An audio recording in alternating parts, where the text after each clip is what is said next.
Welcome to Inspire Campfire, a podcast where ordinary people tell their stories of extraordinary adventure.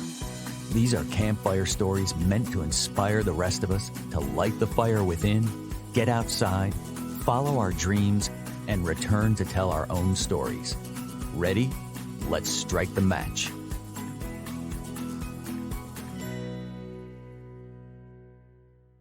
Welcome to the show. I am your host, Scott Wurtzbacher, and today we're going to talk about the healing powers of adventure, unexpected connections, and the Casita travel trailer that made it all possible for today's guest. I have with me Steve Paynter, who currently lives here in Charlotte, North Carolina. Steve is retired now, but he spent his career in international sales, which allowed him great opportunities to travel the world. Growing up, Steve's father was in the military, and they moved just about every 2 years. Among other places, Steve has also lived in Pakistan and Ecuador and Singapore. Steve's late wife, Marion, was a flight attendant with Pan Am when they first married, which is fitting considering his love for travel. After her passing, Steve decided to set off in his Casita travel trailer in order to give himself the space to grieve and to heal. And through the adventures with his Casita, he's found a community of like-minded people that he's brought together as the Carolina Casita Facebook group. I am so excited for Steve to share his stories of adventure with his Casita with you all. Steve, welcome to the campfire. Thank you very much, Scott. Glad to be here. Oh, I am so excited. You shared the pictures with me of your Casita and some of the adventures that you've been on. And yeah, I mean, it's so cool to see that travel trailer, but I think probably the best thing for us to do is just kick right off. And for people that don't know what a Casita is, can we start there? What is a Casita travel trailer? First of all, it's a brand name. A Casita is made by the Casita company, but it's a fiberglass trailer. Mm-hmm. You've got the Airstreams that are aluminum. Mm-hmm. Casitas are fiberglass. And then you've got the others that are sheet aluminum kind of built with. Casitas are small. They're made for maybe two people or one, but very small, easy to pull with a car, and just get out and get away. Get out and get away. And so I'm gonna tee you up here because Okay. you told me when we the first time we talked, Casita in Spanish is Little house. little And house. and that's what these things really are. Yeah. They've got a queen size bed, a kitchen with a stove, sink, good sized refrigerator, bathroom with toilet, sink, and shower, dining area. Yet they're only 17 feet long. They're unique, but very, very comfortable. Yeah. And the Casita is on the kind of the lightweight side of travel trailers. Right. You can pull it with a SUV. An SUV will pull it easily, or a small pickup. Yeah. Yeah. So, okay. So this is cool. So we've got this little house. So now let's back up and just talk about you. Can you tell us a little bit about you and who you are and what you're up to, and then we'll kind of dive into this whole experience that you've this whole world you've gotten into with the Casita Travel Trailer Group. As you mentioned before, my dad was military, and we traveled. That was the military life. When I got married, I started in international sales and just kept traveling. So travel has been a part of my life, but mostly internationally. Mm-hmm. My wife and I would take trips, and of course I did my business trips. So two different types of travel completely, of course. Definitely. But with the pandemic, I saw that international travel was going to be closed for a while. Mm-hmm. I bought the trailer in March of 2020. Okay. Just as the pandemic was starting up. My wife had already been diagnosed with cancer at that point. Yeah. So it was a terminal disease, so I knew there was no good outcome coming. Yeah. Yeah. So I started preparing, and I bought the Casita. And when she passed in August, I hadn't taken a trip. I bought it in March and stayed working on it, adding solar panels and fixing it up for me the way I wanted it until August. When she passed, I hit the road. and it was good. Just a good way to get away and grieve alone. The grieving thing was what really started Yeah. the travel with it, Yeah. and it helped. It really did. I just couldn't imagine sitting at home during the pandemic, not able to get out and go anywhere. With this, I didn't need hotels. I didn't need restaurants. I could just hook up and go. Fill up at self-service gas stations and you're gone, you don't have contact. So I went up to the Southwest. That's where my love was. I went to the University of New Mexico, Okay. and I have family in Arizona, Oklahoma, New Mexico. So I love the Southwest. The Four Corners area is just magical. So Yeah. the first couple of trips were to that area, and then since then there was trips before the Carolina Casitas where I was just on my own, and trips after getting involved with the Facebook group, Yeah. and they kind of morphed. I still do a little of both, getting off by myself versus looking for company and companionship traveling. And the latter, of course, is with the group. Yeah. So I'm curious, I think the thing with this podcast is it's really kind of exploring that sort of voice that calls us to adventure, and then Right.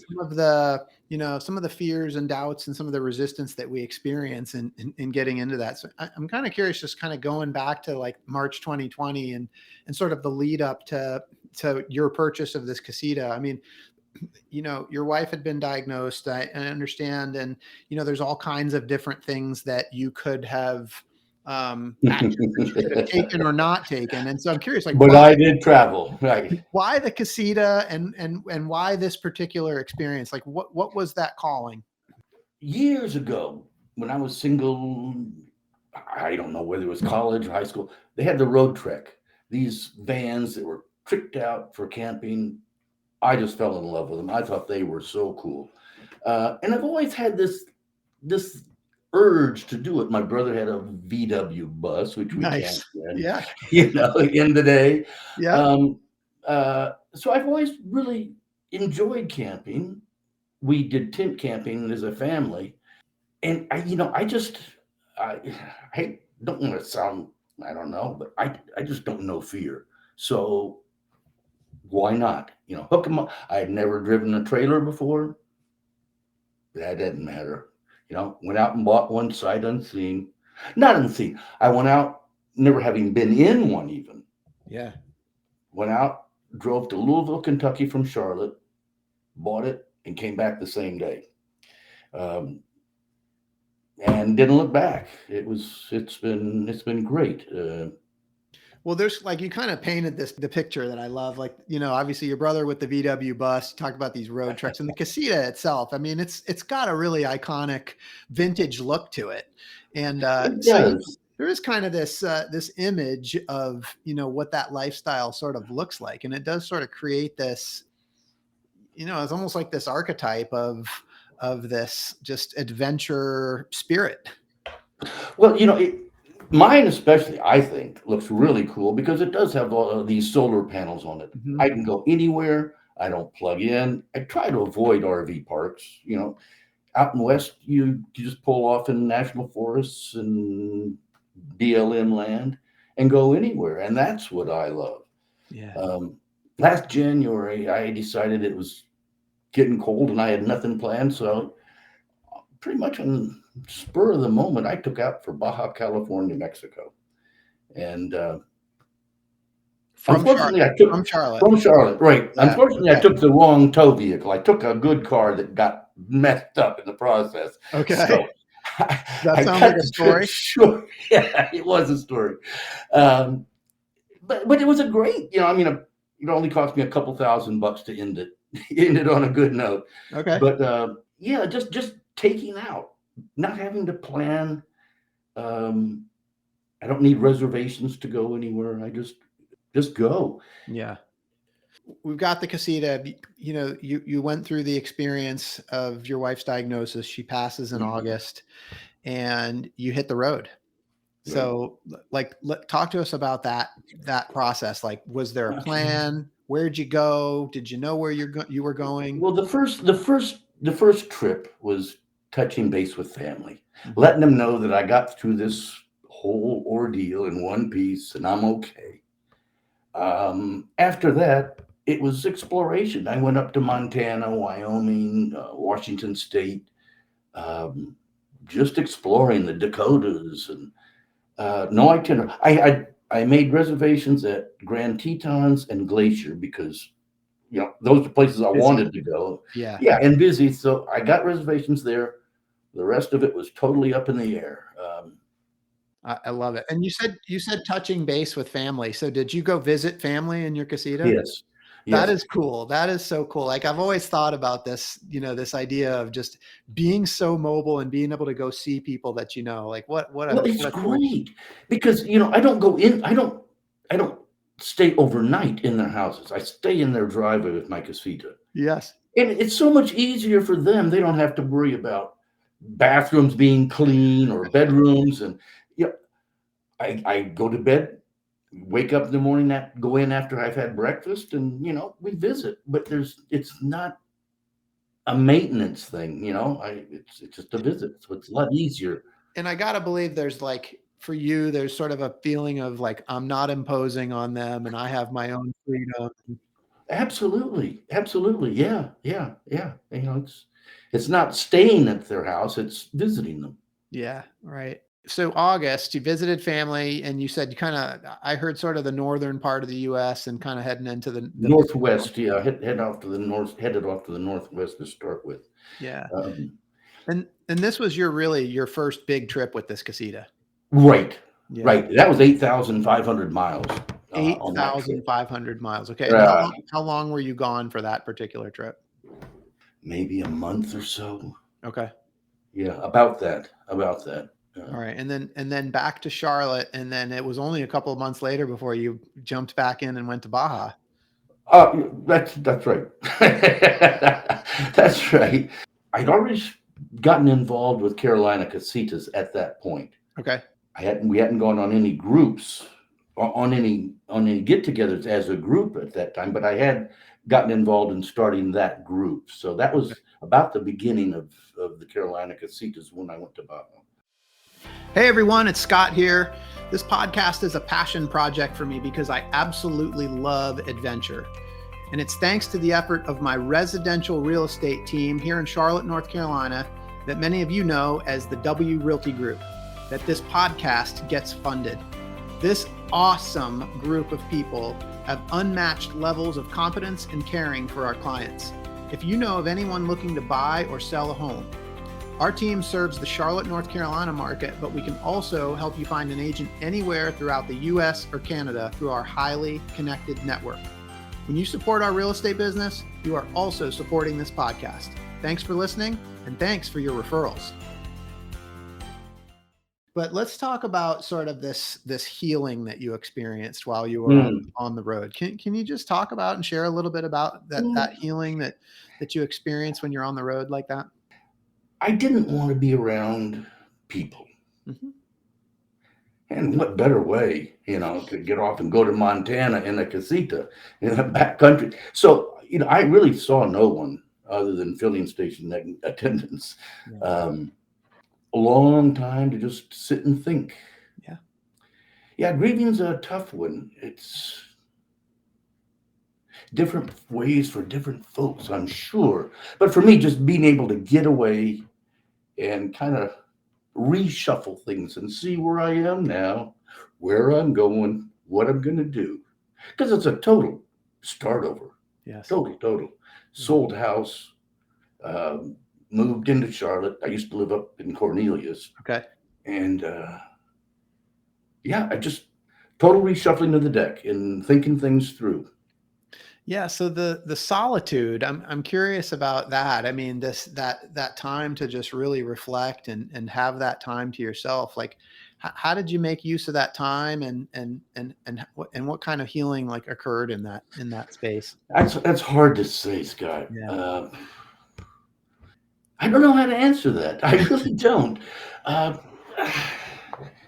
It's a cool thing because in grieving, everybody gets to do it their way, and everybody gets to do it. at Yes. one point or another. Yeah.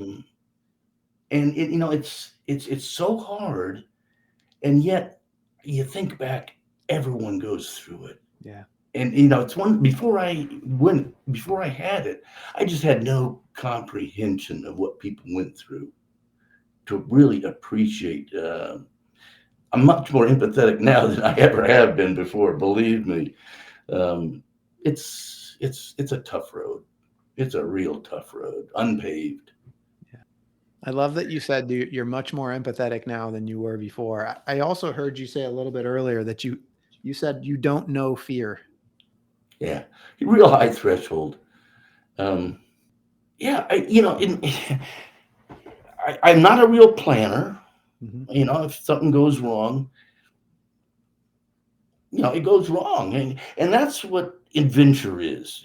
That's being prepared, being confident in yourself that you can handle what comes along.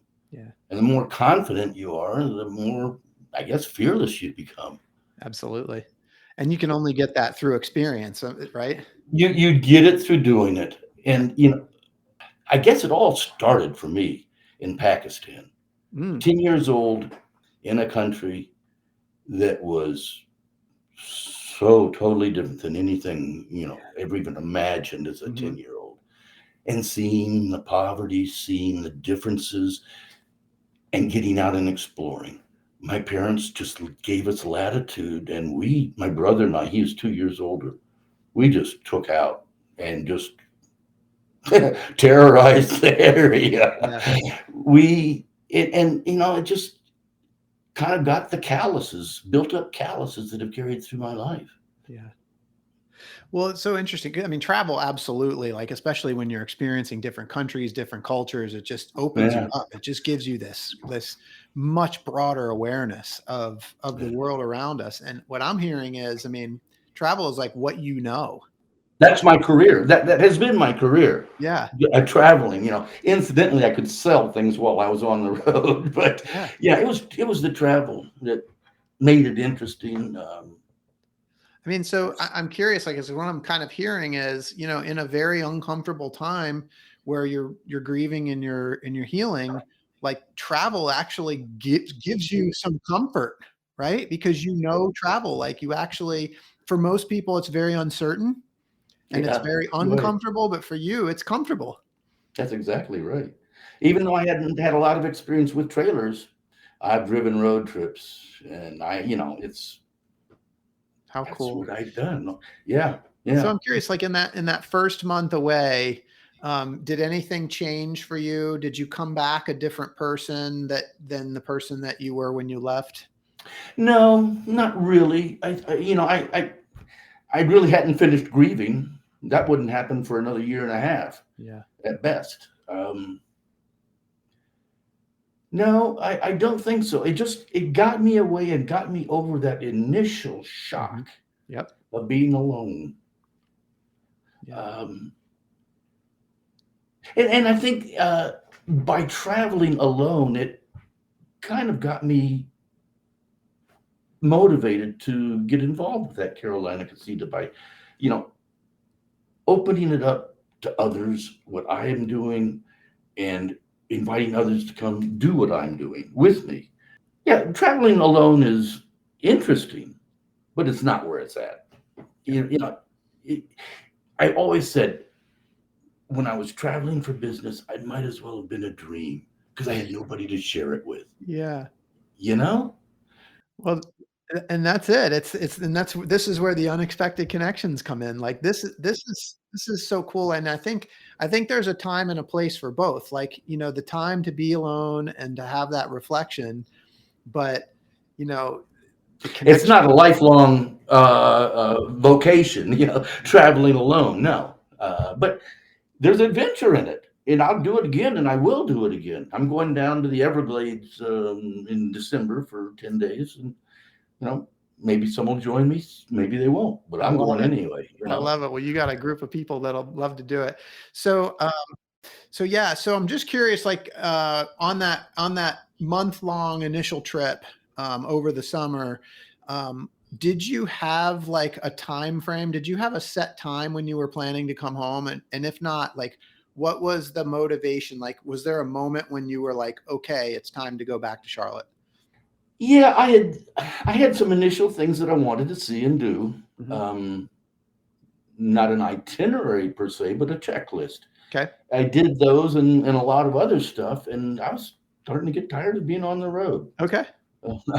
So then basically that was it. I'd done what I came to do, and I was tired.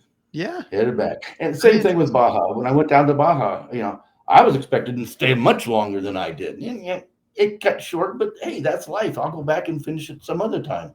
yeah. Um, You know, for both for Baja and the initial trip and all of these, like where where is the where do you experience more fun, more joy, more is it the time on the road or is it the time in the destination? in the destination, I if I'm going to Baja, for example, Yeah. I bolt. I don't smell the roses along the route. Okay. I like to get there and get to the point. Yep. Um, yeah, for me, it's the destination. You got it. There's a goal in I've mind. driven across the country so many times.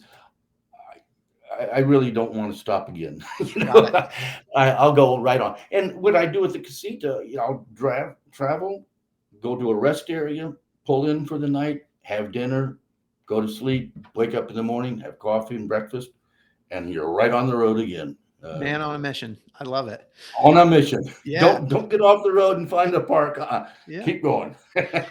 So you checked all the boxes. You did the things that you wanted to do. You came back and then we start this community. You start this community, the Carolina Casitas. So how does that come about? Well, it was interesting. There's lots of Facebook groups Yep. on casitas, Mhm. and I've met people on those various sites. And one guy started this site, Carolina Casitas. I didn't start it; he started it, Okay. and he said, "Can you help me? This is too much for me. I don't have the time. I don't want to spend all this time doing this stuff." Yeah. So I had nothing better to do. I was still grieving and whatnot. And I thought maybe it'd be good for me. So I did. I didn't share the reins. I grabbed the reins from him and off we went. Uh, and we started off at that point, 12 people. And we're up to 177 members now. Okay. These are people in the Carolinas that have a casita or are interested in having one. Yep. And the whole idea is to facilitate so people can get out and enjoy their casita. Yeah. We list, the members also list casitas for sale in the area. So someone who's looking for one in the group, Yep. there they are. We have outings, camping groups where we teach people how to use their casitas, teach them the propane system, how to run the electricity and how it works and how to maintain, how to clean, how to be an owner, how to enjoy your machine. And then we just have get-togethers to enjoy our company, meet each other, and enjoy our company. We have 3 get-togethers a year: spring, summer, and fall. Cool. Yeah. And then I or anybody will just go on the group site and say, "Hey, I want to go somewhere. Anybody want to go with me?" And you've met, the people, you've met them at the gatherings we have, and off you go. And it's been really successful. It really has been fun. So here's what I love about it, because there's so many different Facebook groups, right? Like just social media. I mean, Yeah. and it's limited to interaction of, liking each other's posts and posting fun information and all that. But like your group is so much more. Like Facebook is the technology that you use to facilitate communication with a broader group of people that are actually getting out and doing stuff together. So, we call this the case Facebook Casitas Facebook group, right? But this really is a community of like real live people that you're actually getting together with and interacting with. And I just think that's so cool. The thing I keep drumming into people. I want participation. I don't want people just sitting out there reading my posts. That's Yeah. not what it's about. Right. It's about getting together and doing things, planning together. We'll talk about where we want to go, what we want to do, and what we've done. People go out on their own adventures and post it on our site. Pictures of where they went, what they did. Yeah. So what are some of the like group experiences that you've had with the folks in this group? Where have we gone? Yeah, places that you've been, Okay. connections that you made. Yeah. Well, first of all, the connections. The people are such a broad range of types, and there's a lot of singles, men and women. I'm surprised how many single women there are traveling around in casitas. It's a lot of strong women out there. There you go. Yeah, Not absolutely. afraid to get on the road. It's really, really good to see. Yeah. Guys, so I would say it's about 30 in our group. A third of them couples, a third men, and a third women, single. So we've been to the coast. I try to, in the spring, try to get to the beach or to the coast. Yep. Summer, someplace where it's cool. I blew it this year, and we're going to sweat. Going to Western South Carolina next week for our summer. Oh, nice. Okay. And then in the fall, for the foliage, we're going up to Stone Mountain up in northern North Carolina. Yep. Beautiful. We're talking about next year maybe doing a Virginia creeper camp out where we'll all go bike riding in addition to camping. If you heard of the Virginia creeper, are you familiar with that? Okay, so I did that this summer, and it was fun. So I threw that out, and there was a lot of interest. So yeah, we're going to do that sometime. So what is that group experience like? How contrast that with the experience that you had, when you're kind of just traveling solo? Right. So, oh gosh. Well, first of all, the first gathering that we had, I just invited everybody. We all came together and we sat and looked at each other. And what do we do now? I had planned for no group activities or anything. So next time we designed potluck dinners, swap meets, orientation, teaching people how to use their trailers, activities that get involved in. We're taking kayaks and fishing things to this next one Thursday because it's on the lake system, and it's going to be hot. Get out and cool down maybe. Yeah, I love it. So when these group experiences, like how many different casitas are typically involved? They started off fairly small, I think maybe 5 or 6. Yeah. And then I had one just for new casita owners. And it was the biggest hit of all. We had even people that are experienced wanted to come to it to share their knowledge to the other people too. So we have had up to 10 trailers. But this one coming up Thursday is the biggest. It'll be 18 trailers there. I think that's awesome. 28 people or something like that. Look out all the people that are at the campground that you guys are going to. Like, look out, you got 18. Well, we're pretty much dominating the whole campground. That's what I'm saying. Yeah. There'll be a few out there that aren't us, but they better watch out. Yeah, that's going to be super fun. Yeah, and I have a feeling that this whole thing is really just getting started too. I mean, 5 or 6 people, then 10, and now you got 18, and it's just so cool to see, such a small little niche thing that develop into, and to be able to use something like Facebook, obviously as a medium to like bring all these people together. Like how are the people in this group finding this connection and becoming involved? Well, a lot of people are talking to friends. The Casita group, the Casita family. There's a lot of interaction. It's almost like a little cult. These trailers. They're so cool though. It's a cool cult. They really are a cool trailer. If you haven't seen them, you really ought to check it out. Word of mouth is the main thing. And if I'm in somewhere in Facebook in a Casita site and I see someone from the Carolinas, they're not a group, I'll chat with them and invite them over. Yeah. I've done that to a few. Well, and so another question is like, is this people that already have casitas that go, oh, I want to be part of that? Or are you guys? That's pretty much the most. And so are there people that you're inspiring to go like that? Like, I want one of those. They go get one and then they become part of the group, or maybe they become part of the group and then go get one. More the latter, because Yeah. they don't get involved in Casita groups usually without one, Yeah. or unless they want one. To come out of the cold and just be introduced to it is unlikely. Yeah. Well, I didn't know what a casita was till you introduced me. And then I went online and looked at the pictures and I'm like, man, I want one of those. Those are super cool looking. And the thing is, I mean, for an RV travel trailer camper type experience, they're pretty reasonably priced from what I can gather. Oh yeah, oh yeah.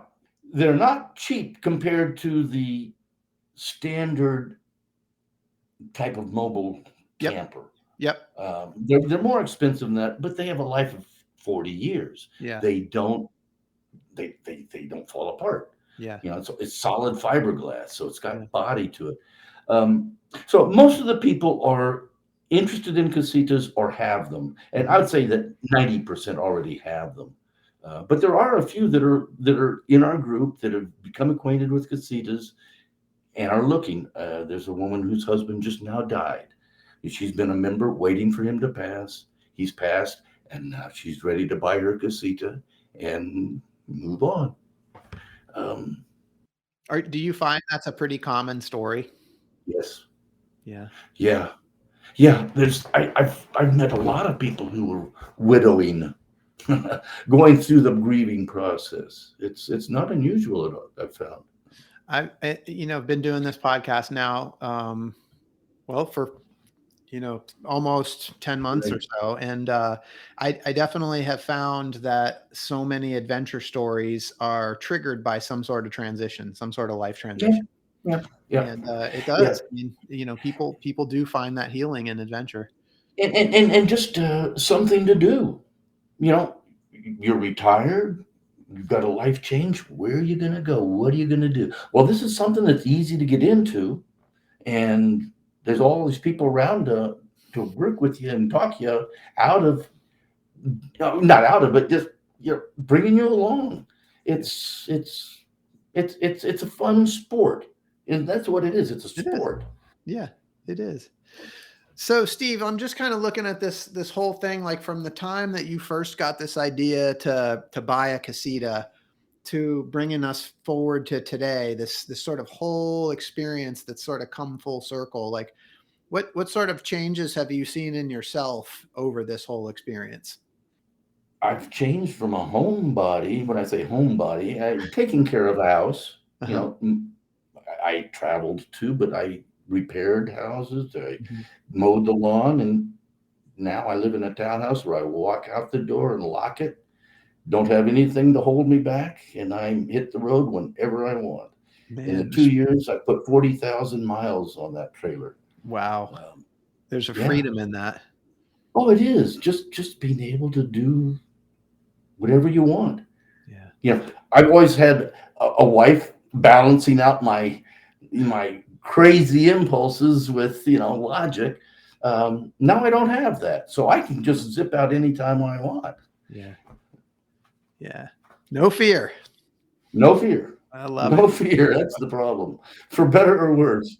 If somebody's thinking about like well, first of all, we'll put some pictures that you sent me of your Yeah, I'd casita. like to have those shown somehow. Yeah, definitely. We'll put those on the show notes for people so they can see some of your specific adventures and get to know the casita a little bit. Of course, you can go to their website, but how does somebody kind of get started in this world? If I wanna jump in, and can anybody do this? Do you have to have any sort of specific knowledge? Like, what are your tips for somebody that wants to get a casita? I tell you, it's amazing to me how green people are that are buying these trailers. They know nothing about them, and they're buying them.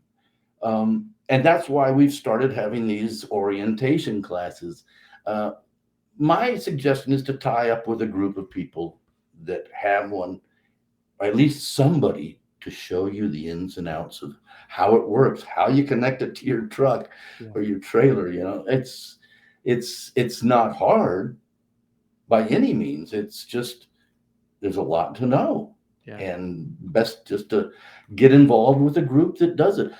go online. There's so much information online. YouTube, you can find out how to do anything. You can learn anything about anything.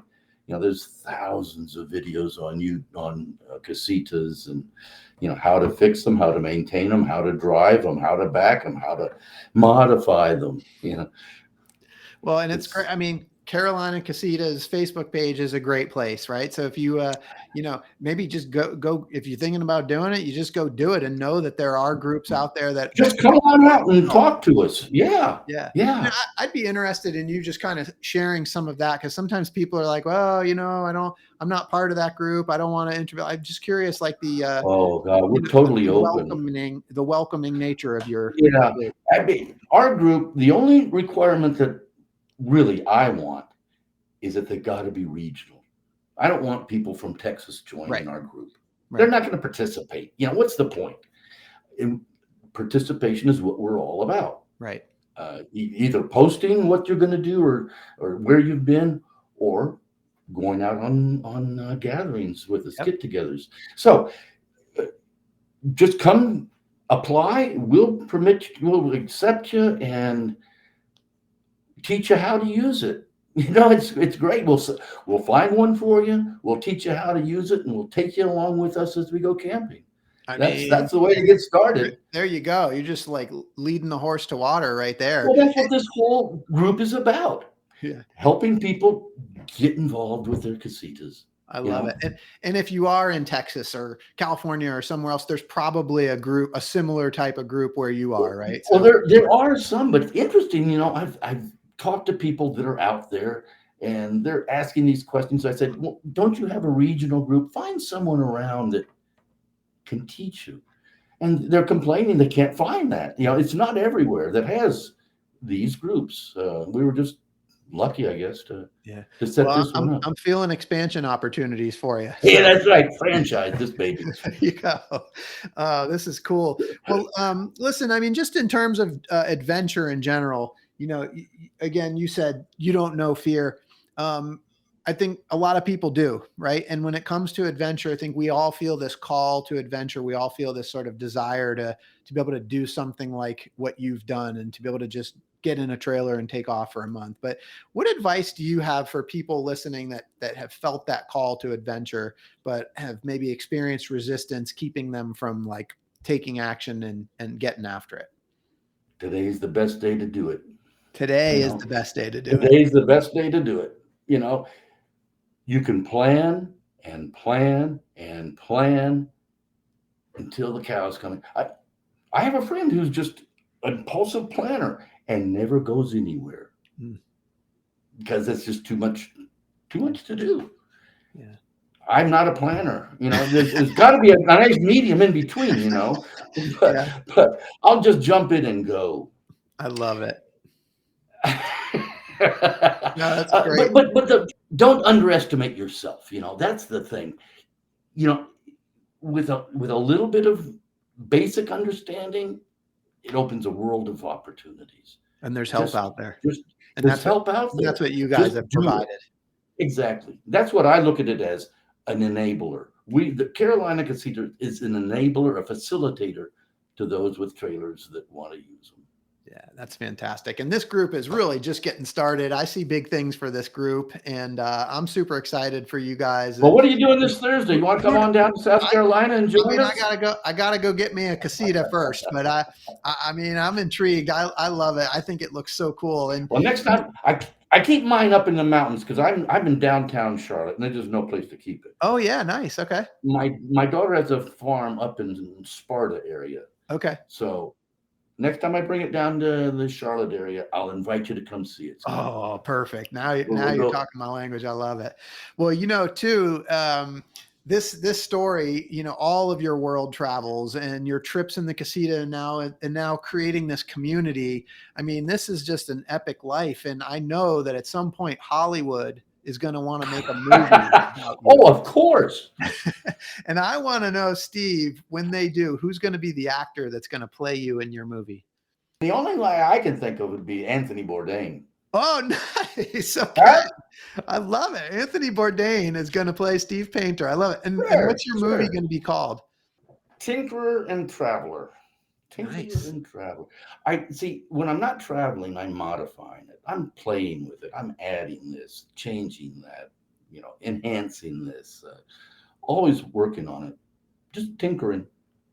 The Tinkerer and the Traveler, starring Anthony Tinkering. Bourdain. I'm telling you, What that do you think? sounds It's like got to be a hit. that sounds like a great movie. Well, Steve, I appreciate it so much. For those listening, I hope you've been inspired today as much as I have. I hope that Steve's story has encouraged you to listen to the voice inside that calls you to adventure, because we want to hear your story next. If you have a story to tell or you need a nudge to create one, please send me an email. We'd also appreciate it if you help us spread the word by leaving a review and sharing or tagging Inspire Campfire in your social media. And until next time, I want to encourage you to get outside. Thank you so much for listening. Steve, thank you for being here. Thank you very much, Scott. I've enjoyed it. Thank you very much.